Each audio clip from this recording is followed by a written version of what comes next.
and Juan, JR, Jr., whatever you guys prefer. Welcome to the NFL Super Wildcard Weekend Prediction Show. Long title, I know, but that's really the best I could have come up with during this time. So it's go time for a lot of teams. A lot of teams made the playoffs, 14 to be exact, and the rest of the other 18, unfortunately, season's over. Go back to the drawing boards, go fishing, whatever it is you guys normally do. But, as far as the fans go, but for these fans of the 14 teams, I want to congratulate them on making it to the playoffs. It should be an exciting time. It should be a fun time. And I'm excited. There's a lot of good matchups in the wild card weekend. And, without further ado, let's get to it. So we all know Kansas City and the Packers have the week 1 bye. They have the playoffs. They have home field advantage throughout the playoffs as long as they're in, and they have a bye week this week for getting the number 1 seed. So that's just how it goes. So that's a kudos to them. We'll talk about them next week. Let's just get right into it. The first matchup, it's going to be a good one. It's going to be a fun one. We have the Indianapolis Colts, who finished the season 11-5, who got the last wild card seed, going up against the Buffalo Bills, who have finally won the AFC East in a really long time. They get the 2nd seed, and this is going to be Buffalo's first home playoff game since 1996. It has been that long. I was 5 years old the last time Buffalo had a home playoff game, so it's pretty exciting to see. It's pretty exciting when we get new teams, especially like Buffalo. They made the playoffs for a couple of years now, for a few years, and this is the first time where there's a little bit of excitement of them, possibly winning the whole thing. There's, people out there that truly believe they can do it, and the way they've been playing this last month, I could see it happening. This team is just incredible, top to bottom, but they got a tough test right out of the gate. It's the Indianapolis Colts. Look, they finished top 10 in offense, and they finished 8th in defense. You can't say more than that. Can't say more than that. The Colts are exactly what a majority of teams want. They want tough, rugged individuals who just play to the fullest extent. And that's credit to the offensive line that the Colts have. It's credit to the way Phillip Rivers has played this year, and it's a credit really to the running game with the rookie of Jonathan Taylor. I think the Colts are building everything right. I don't know how many years Phillip Rivers might have. This might be it. This might be the last go around for Rivers, but it's a good way to start. If this is his only career, his only season with the Colts, it's a good way to go out 11-5, and you have a very good team. This is a very solid team. This is really possibly Phillip Rivers' best team since the early years of the San Diego Chargers when he was drafted. So I'm not saying that it's going to be easy for them, but they have a shot. The Buffalo Bills, on the other hand, what can I say? They're just explosive offensively. When you have the 2nd best offense in the NFL that can score in so many ways, throwing, running, just every imaginable way you could think of, whether it's the deep route, the give and go, handoff, the slant, the fades, you name it. Buffalo can just score in any ways. And what helps too is Josh Allen's mobility. Is something, and hopefully he has a good standout game. Last year was kind of a letdown. The Bills kind of had the Texans where they wanted them, and Deshaun just came back and wanted it in overtime. The Texans came back and they played hard to come back to win that game, and that was credit to the Texans. But this is a new year, another tough matchup for the Bills, not easy, especially, their defense really kind of, I'm not saying it's the worst, I'm not going to say that. It didn't really impress a lot of people like it should have. I thought their defense was kind of a little bit of a letdown. I mean, they were still the 14th best defense. It's just, with all those names and all that talent, you would have thought that they would be a little higher. So this is going to be a good one. Kickoff is at 10, so that's about almost 12 hours, 14 hours from now. and I'm excited to see this matchup. If I was going to pick a winner, I know they're going to let fans in the stands this year. I know they're going to let fans in Buffalo this year. They're going to allow them to go sit. I know it's very limited, but I think that could be a huge benefactor to the Bills. This is going to be tough. This is too close for me to call, but I'm going to go with the Bills on this one. I think the Bills get their first win of the year, the first playoff win in a really long time. I mean, really long time. This fan base deserves a playoff win. They really do. This fan base deserves this division. They have suffered through so much. The Buffalo Bills. That fan base with Bills Mafia and everybody. And I have a few friends myself that are part of that Bills Mafia, and they deserve it, man. They deserve all the praise that they're getting this year because they are just amazing. They are an amazing team to watch. They're a fun team, and the Colts are fun too. So I think right out of the gate, this is going to be one heck of a game, and I can't wait. But give me the Bills over the Colts. Next up, we got the Los Angeles Rams, the 6th seed, going up against the Seattle Seahawks. The Rams finished with a 10-6 record, second in the NFC West. The Seahawks 12-4. They win the division of the NFC West. They get the 3rd seed, and this is going to be the 3rd time they meet. They split the series 1-1. This is going to be one of the most interesting ones because you have a Rams team who is 11th in offense, but they have the best defense statistically in all of football. They've only been allowing 18 points per game. That's pretty good.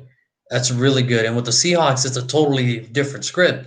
They're the 17th best offense with the 22nd best defense, but they're the ones that ended up winning the division. Now, you can blame a lot of it on injuries. You can blame it on COVID. You can blame it on so many things why the Rams did not win this division this year. But overall, the Rams are a good football team. Now, I think Jared Goff plays tomorrow. He has to play tomorrow. That's their only shot of winning against Seattle. Now, I know they have to go back up to Seattle where they got demolished 20-9 just a few weeks ago. It's not going to be easy for the Rams. And for the Seahawks, they have to keep riding this momentum. The defense is finally starting to turn it around with Carlos Dunlap. He was a late addition. Jamal Adams was kind of the prized possession of Seattle this free agency. And he's starting to come around, and he can add pressure to the quarterback, to the passing game as well. So I like this matchup. I really do think, whenever you get a rubber match, you always get the best out of both teams because they already played each other twice, so they already know their moves, they already know what they're thinking, and it's going to be fun. For me, I think it's going to be a lot of fun. I cannot wait to see this matchup, but in the end, I just do not trust the injury of Jared Goff. I think that thumb is going to be more trouble than it is, than people are going to be anticipating. I don't see how this turns out good for the Rams. They're going to have another good year, but another letdown and no first-round picks again. They have to hope that they hit on later rounds because of that trade with Ramsey, and hopefully we'll see. But I think the Seahawks win this game and they move on to the next round. Still a good matchup. Rubber matches are always good, so we'll see how this goes. And then to finish off your Saturday, you have, at 5:15 kickoff time, you have the Tampa Bay Buccaneers taking on the Washington football team. So for the Buccaneers, this is their first playoff game since 2007 when John Gruden was the head coach. It's been a long time. 13 years has been a long time since Tampa Bay has been to a playoff match, and they finished 11-5. They had a good year. Kind of a little bit of a letdown knowing that they probably could have won the division, but getting, kind of blown out by the Saints twice, that's kind of the downfall. They just lost to the Saints, and the Saints just proved to be the better team in the NFC, at least in the South. So we'll see how that one ends up turning for the Saints later down the road. But for the Buccaneers, 11-5, 7th offense, 6th best defense in the NFL. This is as well-balanced team as you can get.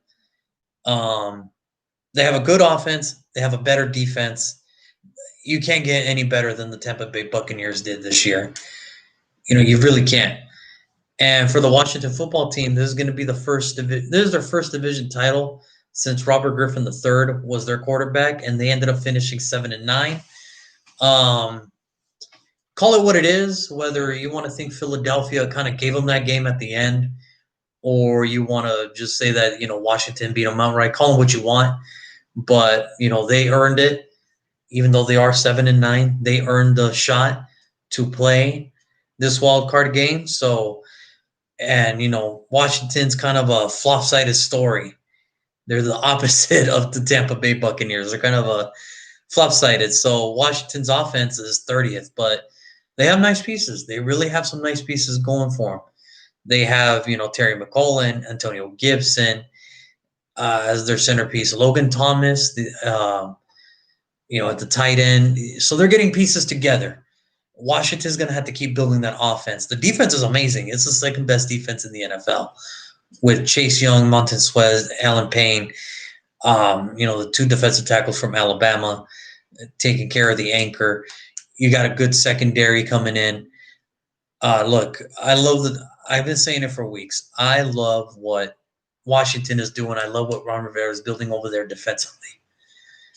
But now they got to work on the offense. I think the key component for Washington this year, during the offseason, fix that offense. If you can get a good enough offense, you can get a, decent offense going. I don't think there's no doubt in my mind where a lot of people can, like for the foreseeable future, Washington winning the division again next year, considering the fact that the rest of the NFC East is kind of bad. I don't know what the situation is going to be with Dallas, with them, with the whole Dak Prescott thing. That's going to be a thing to watch out for. With the Giants, who knows what's going to happen there? Do they trust Saquon enough to be their offensive star? Is Daniel Jones going to have to be more of the team offense now with the injury prone that is becoming Saquon Barkley? We don't know how that defense is going to shape up for the Giants next year. There's going to be a lot of pending free agents. Same thing with Dallas, a lot of pending free agents, and they might let go of some people. So who knows what's going to happen with those two? It's going to be exciting to watch, but I like what Washington's doing. They bring in a couple key offensive pieces. They turn this thing around. They could keep that momentum defensively next year. I think Washington can win the division next year. And I think in this game, we know Tom Brady's the GOAT. We all know that. Chase Young came out with a statement, I want Tom. Well, I hope he's ready. Because he's going to get Tom. Now, the only thing I could see wrong or going haywire for the Buccaneers is if they get to Tom Brady. And we've seen it. We've seen it in big matchups where if you have a decent front four that can beat Tom Brady's offensive line and you can pressure Tom Brady, especially in the middle where he likes to sit and, pick apart the defense, who's to say that Washington can't upset the Buccaneers? I know it's a long shot. I know that. But who's to say that the Tampa Bay Buccaneers can't be upset by Washington? I'm still going to go with the Buccaneers, though. I just think eventually it's going to come down to, can the offense of Washington keep up with Tampa Bay? And from what I've seen, Alex Smith looks like a no-go. Alex Smith in Washington, when Alex Smith plays, they're 5-1. Everybody else, it's a big donut. So the way I see it, Washington, it was a good story. If they just build that offense, they could probably win the division again next year. So in this case, I'm going to take the Buccaneers over Washington. Next up, we have on Sunday, we got Baltimore taking on the Tennessee Titans. They both finished 11-5. And this is going to be a rematch from last year's game.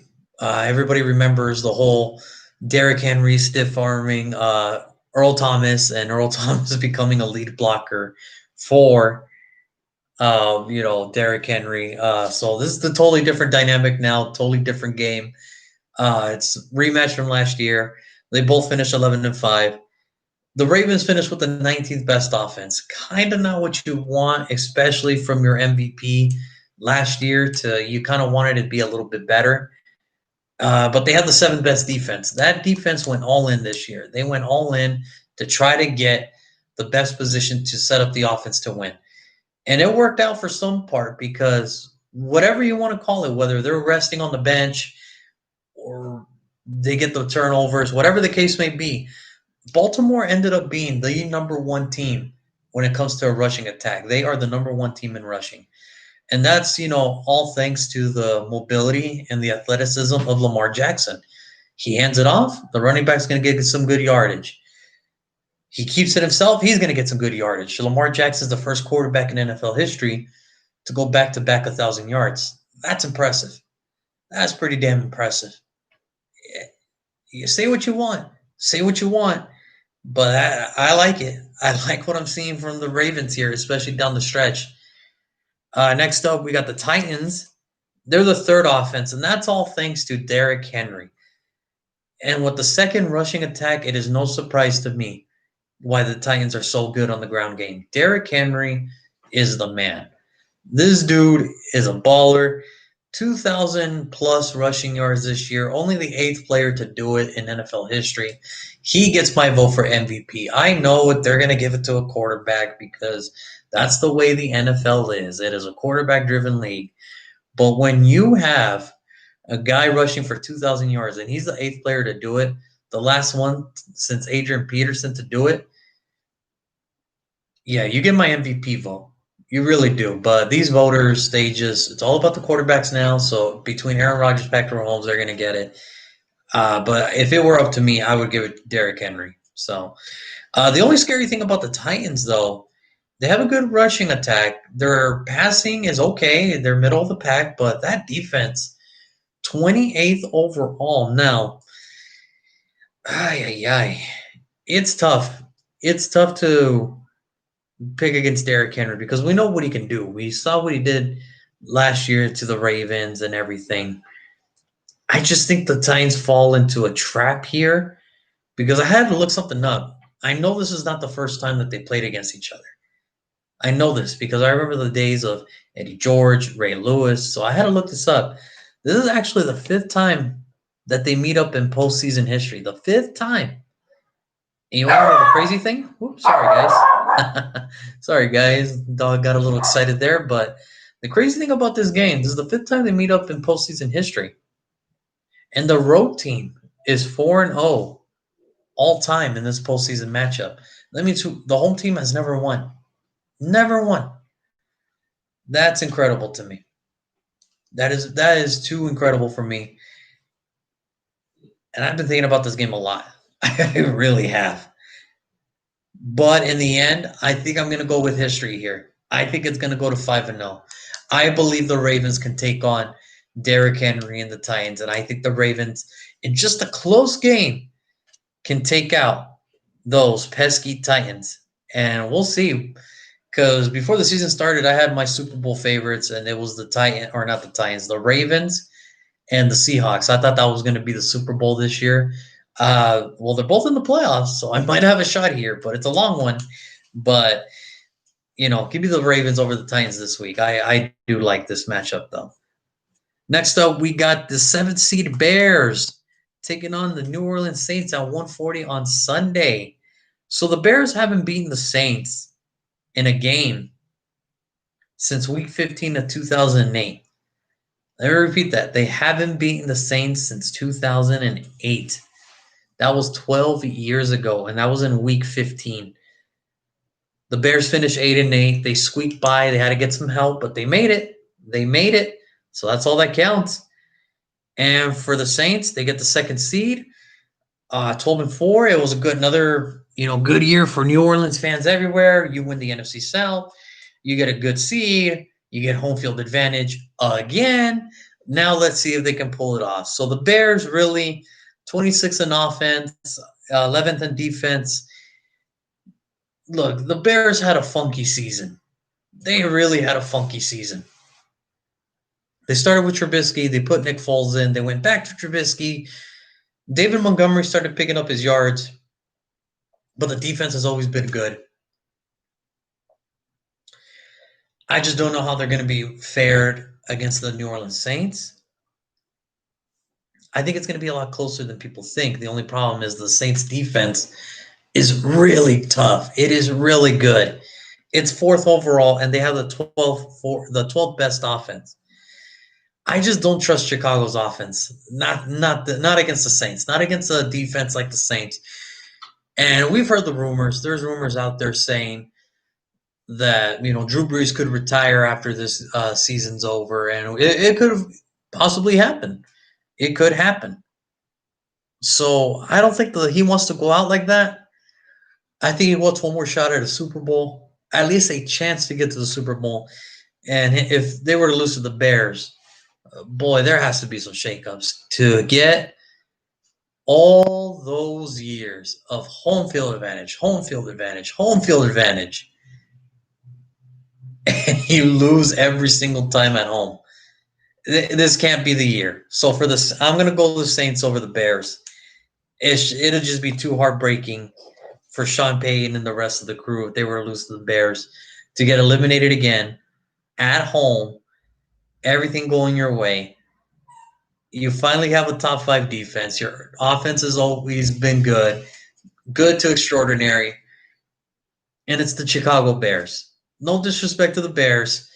It's just that offense cannot keep up with the Saints defense. It should not be able to keep up with that Saints defense. So, give me the Saints and let's see what happens there. So, and lastly, the last playoff game of the week, which is at Sunday night, 5:15 kickoff time. It's a rubber match again. They split the series 1-1. The Cleveland Browns make it to the postseason for the first time since 2002. That is 18 years ago. 18 years ago. They get the 6th seed. They finish 11-5. The Steelers get the 2nd seed. Or no, I'm sorry. 3rd seed. They get the 3rd seed. They finished 12-4. And look, the Steelers, once upon a time, they were looking good. They were looking amazing. And then Bud Dupree went down. A lot of injuries started to happen. And they ended up falling to the 3rd seed. They all got overtaken by Buffalo. The Browns, they needed a lot of help, but they got in this. And now they're the 6th seed. Now the Browns, they have a lot of problems themselves too. The head coach is not going to coach because of COVID relations. A lot of players are out because of COVID-19 protocol. They have the 16th offense, the 17th defense. So they're very balanced. The Browns can compete. They're a very balanced team. And with Nick Chubb and Kareem back as your duo, you can't fail on that. You can't bet against that. The Steelers, on the other hand, 24th offense, dead last in rushing attack. See, this is what's scaring me about those Steelers. In my life, I have never thought I was going to see a year where the Steelers had no run game. They're still the same Steelers to me. Solid offense, great defense, no run game. That doesn't sound like the Steelers at all. Like at all, man. So that's kind of tough to wrap your mind around and everything. To me, that's kind of tough. While the Browns, again, with that duo of Kareem Hunt, Nick Chubb, the 3rd best rushing attack, you can't beat that. Can't beat that. It's just they saw each other last week. Big Ben didn't play. A lot of players didn't play. I hate this because I love the Browns. I really do. I feel sympathy with the Browns, because I know what it's like to go for a team that hasn't had success in recent history, and you're still there every single year, every single Sunday, thinking this is the year, this is going to be the year. And the Browns finally get it, and I think they're a good enough team to do it. It's just they didn't beat Big. Like, to me, it would have been different if Big Ben and the rest of the guys did play and they won. It would have been different. But for them to only kind of beat them with 4 points against backups, yeah, I'm sorry. I'm going to have to go with the Steelers on this one. I'm going to be rooting for the Browns. Like, do not get me wrong. I'll be rooting for the Browns hardcore because I feel sympathy for those guys. I know what those guys are going through. So, overall, Well, those are my picks. So, give me the Steelers over the Browns. Those are my picks. Same thing as next week. It's gonna be every Friday now. The picks are gonna be every Friday due to the fact that it is playoff time. So there's no more Thursday night, Monday night. There's no more none of that. It is straight playoff talk from here on out. And I want to thank everybody that did tune in, that did watch, from Sam, Kelly, Michael, Ornell, a bunch of others that I'm missing right now. I do want to thank you guys for tuning in. Tune in next Friday. We're going to talk about the divisional matchups. Who does Kansas City play? Who is Green Bay going to play? Who moved on? Who gets eliminated? And I do want to take this time to, talk about this video. I am going to start my second season of NFL Draft Talk. I don't know if you remember last year, I did every team. I went through over their season, their offseason acquisitions, who got let go, who stayed, how did their draft picks do. And season 2 is going to be right around the corner. So for any of you guys that are out there that want to talk about your team, I'm talking about your team specifically, whether it be the Jets, the Jaguars, Bengals, Texans, any team, does not matter. I want to hear from you guys because it's easy for me. It's easy for me to sit here and say, I think this is what's wrong, but I want to hear from you guys, the fans of the team. That's what I want to hear. I want to hear what you guys think is your biggest draft need, everything. Talk about the season, talk about your team's season, everything, what went right, what went wrong. I'll have more info for you on that. But if you guys, want to help out, want to reach out and talk and, get on the show and talk about your team's success and what they can do better, thank you for everybody that did tune in. Kendra, thank you for tuning in. The show is over though. So you can rewatch it when I'm done here. But again, I'm going to start posting little by little draft updates on, dates of teams. So if you're a fan out there and you want to talk about your team, let me know. We'll get there set up and, we'll get the show on the road. That won't happen until a little bit after the Super Bowl and a little bit after the Combine. So just watch in, keep tuning in. I'll keep putting notes up. Until then, enjoy the playoffs, everybody. Have fun with it for the teams that are in, and for everybody else that's just, their team didn't make it. Hey, we're all still going to be watching. It's football, man. We made it. With the pandemic, we made it, man. They made it to the playoffs. It is amazing. No cancellation. A couple changes to the schedule here and there, but no cancellations. That is amazing to me. So have fun. Enjoy your weekend. I'll put my predictions up a little bit later on a post. Again, if you want to talk about your team on my YouTube show, just let me know. I appreciate it. Everybody have a wonderful night and enjoy your weekend.